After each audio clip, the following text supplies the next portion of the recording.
Good day! Welcome to my YouTube channel. Pero bago natin simulan ang lahat, make sure na nakasubscribe ka na sa ating YouTube channel. Now, let's go back to basic.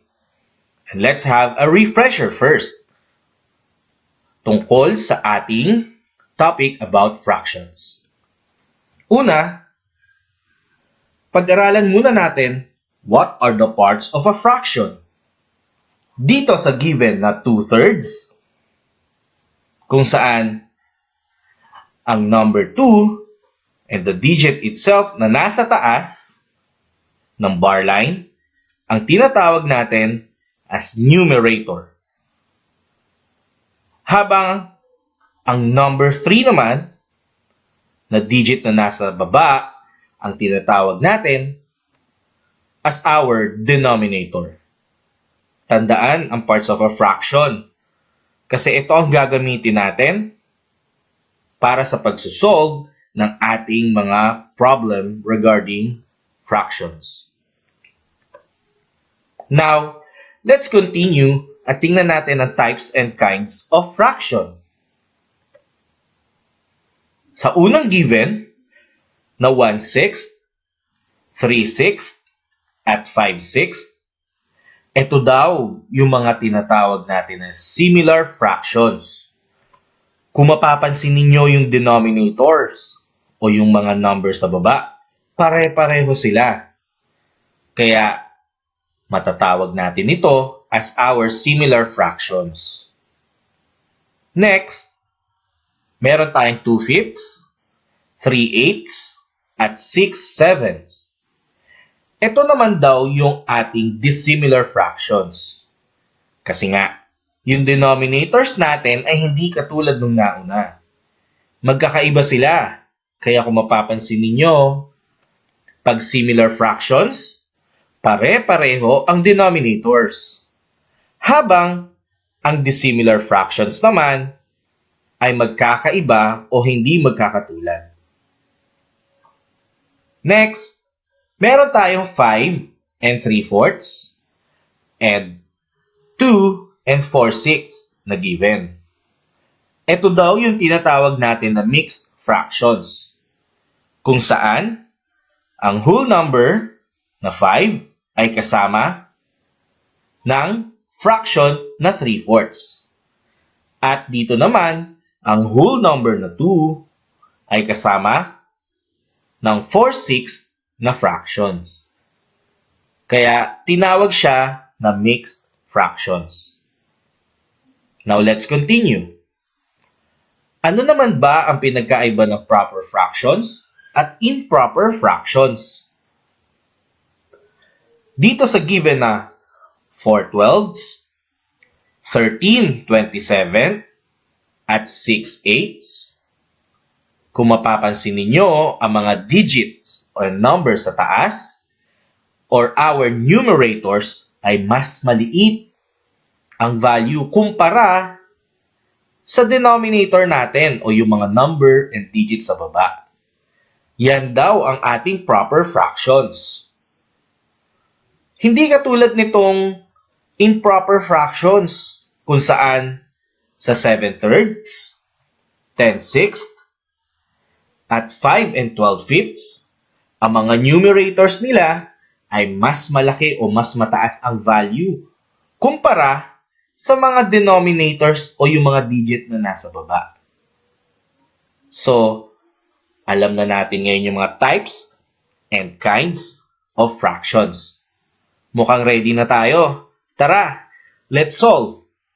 Let's add and subtract fractions.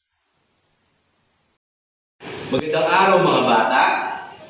On this day, we will talk about all about fractions. We will add, we will subtract, we will multiply, and we will divide fractions with or without regrouping. Okay? But first, let's have our topic regarding the simplifying fractions or reducing into lowest term. Pag sinabing reducing into lowest term, tulad ng nasa module ninyo sa what's what I know, number 1, letter A, ito yung given niya. 16 over 20. So, how do we reduce it into lowest term or simplify the fraction? So, first, alamin natin yung divisibility ng 16 na pwede rin sa 20. So, all our options are 2, 4, and so on. Wala na. So, 2 and 4 lang. Ngayon, pwede siya sa 2, pwede siya sa 2, pwede siya sa 4, pwede siya sa 4. So, we will use the lowest. Okay? So, what we will do is divide. 16 divided by 2 is 8. 20 divided by 2 is 10. So, the answer is 8 and 10s. Pero, still, we can reduce it to lowest term by dividing it again by 2. 8 divided by 2 is 4. 10 divided by 2 is 5. So, meron pa bang divisible sa 4 and 5? Wala na. So, this will be our last and final answer, and this is the lowest term or the simplest form of 16 over 20. That is the simplest form of 16 over 20, which is 4/5. So now, let's continue with our one of the topic to be discussed, and that is adding fractions. Siyempre, napakadali niyan. Addition lang yan. So let's have an example here. First, let's have a given. In adding fractions, tulad ng napag-aralan natin, kailangan alam mo kung ano yung similar fraction at ano yung dissimilar fraction. So una, kapag similar fractions, ang ia-add, tulad nito, 1/8 plus 3/8. Yan. Parehas sila ng denominator. So you will just copy the denominator and then you will add the numerator, 1 plus 3, which is 4/8. So this will be the answer. But look closely, yung 4 at 8, pwede pa siyang i-simplify or reduce to lowest term. So ano ang pwedeng i-divide sa 4 na pwede rin i-divide sa 8? And that is 2. Divided by 2, divided by 8. 4 divided by 2 is 2. 8 divided by 2 is 4. Yan ba ang final answer? Hindi ba? Kasi pwede pa siyang i-divide sa 2. Pwede pa siyang i-divide sa 2. Which is 2 divided by 2 is 1. 4 divided by 2 is 2. Therefore, the answer is 1/2. And that's how you add fractions with similar or with the same denominator, which we call similar fractions. Paano naman kapag dissimilar fractions? Tulad nito, 2/5 plus 3/8. Okay? So, pag mag-a-add tayo ng dissimilar fractions, uunahin muna natin yan is hanapin yung kanyang LCD. Ano yung LCD? Least Common Denominator. So, ang sabi, Common Denominator. So, alin ang titingnan muna natin at ifo-focus? That is our denominator. Yan. So, ano yung pwedeng maging divisible by 5? The same time, divisible din para kay 8 na denominator, or which we call LCD. So, para malaman yan, titingnan natin. Let's multiply. Okay? And let's multiply, the same time, 5. 5 times 8 is 40. 8 times 5 is 40. So, ito ang kanilang LCD. So, nahanap na natin yung LCD niya. Denominator, which is 40. Ngayon, ang gagawin naman natin is to find the numerator. So, kung ano yung minultiply sa denominator, yun din yung i-multiply natin kay numerator. 2 times 8 is 16. Plus, ito, multiply din natin siya. Kung ano yung minultiply kay denominator, yun din yung i-multiply kay numerator. So, 3 times 5 is 15. Now, let's add. 16 plus 5 is equivalent to 31 over 40. Pwede pa ba siya ma-reduce into lowest term? Hindi na. Kasi wala nang divisible by 31 and 40. Kaya this will be our final answer.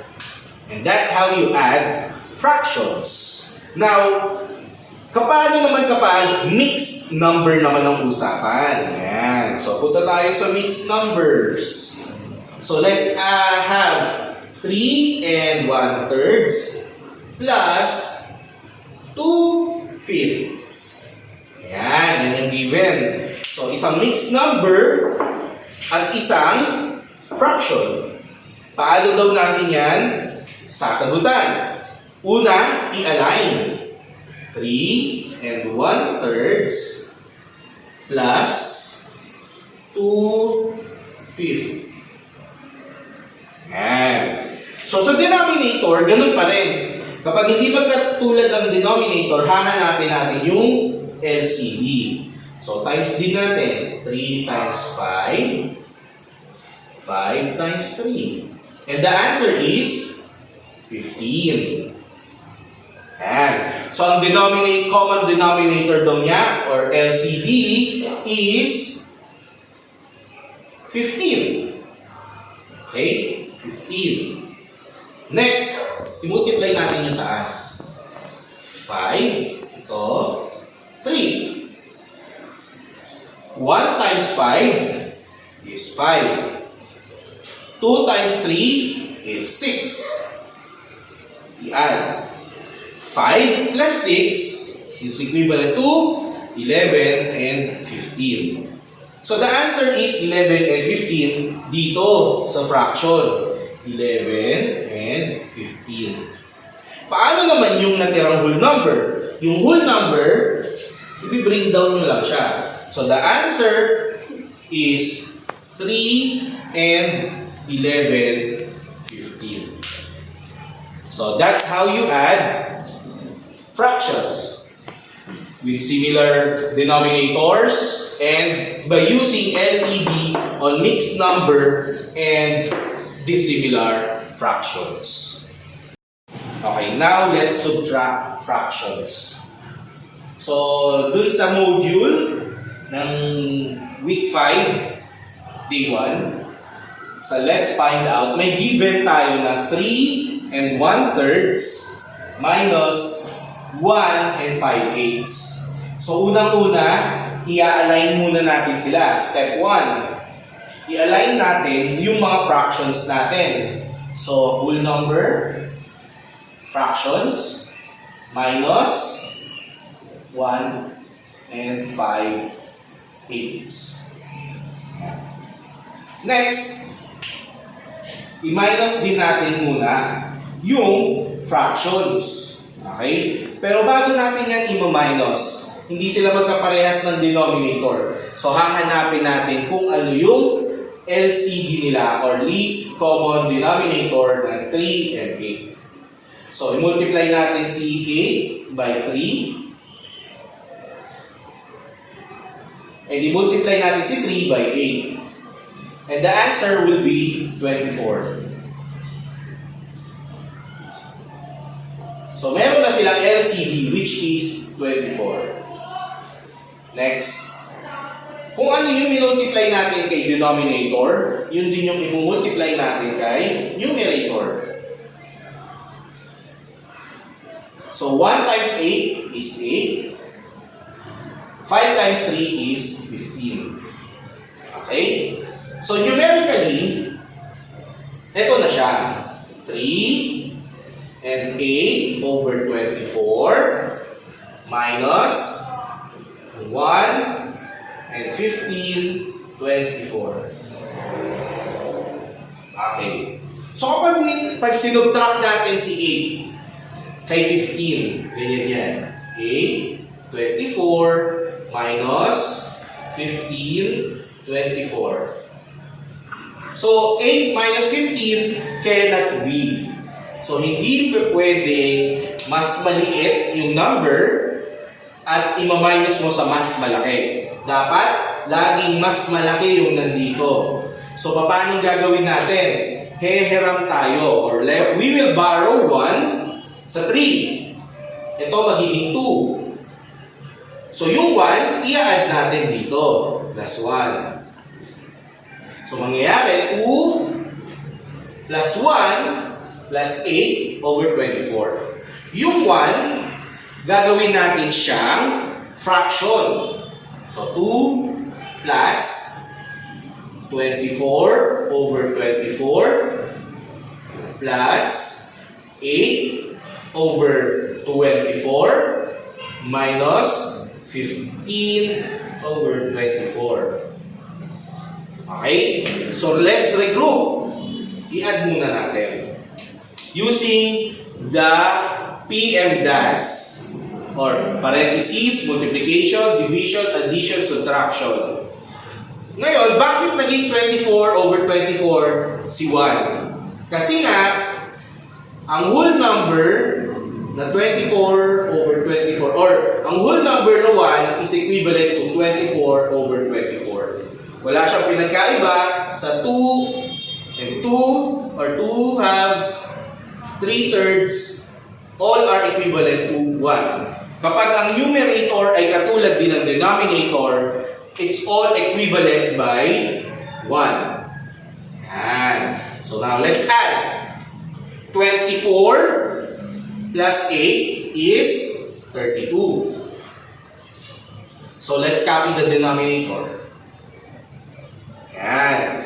And then, minus 15, 24. So now meron tayong bagong mathematical solution.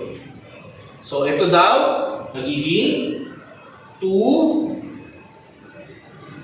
and 32 over 24 minus 1 and 15, 24.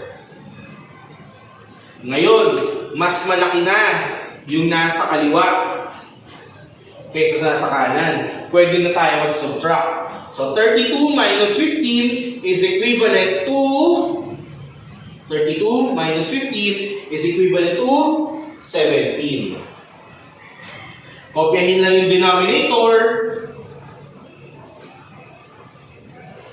which is 24. And then, i-subtract ang whole number. 2 minus 1 is equal to 1. So the final answer is 1 and 17/24. That's how you subtract two mixed numbers. Ngayon, sir, paano naman po kapag hindi mixed numbers ang isusubtract natin? Pareho lang din ang process. Hahanapin nyo pa rin ang LCD. So let's check. Example, 5/8 minus 1/3. Okay? So 5/8 minus 1/3. Or let's have another example. Ito.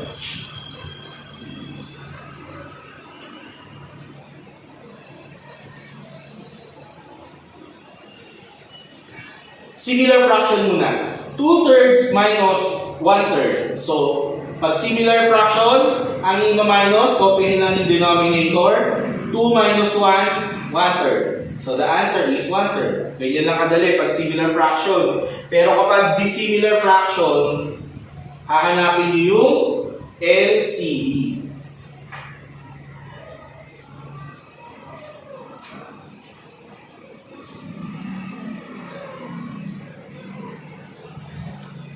Yan.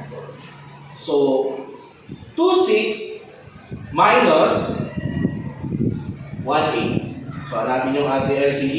So, ito, 8. 8. Ito, 6. 6. Okay? Multiply. Para makuha yung LCD. 8 times 6 is 48. 2 times 8 is 16. Minus 1 times 6, 6. So 16 minus 6 is 10 over 48. Okay? So ano yung pwede kay 10, pwede kay 48? Or what number is divisible by 10 and 48? So let's check. How about 2? Divided by 2. So 5, 24. 10 divided by 2 is equal to 5. 48 divided by 2 is equivalent to 24. So 5, 24. Ano yung pwede kay 5 at pwede kay 24? Wala na. So the final answer will be 5 24s. And that's how you subtract mixed fractions to fractions with or without regrouping.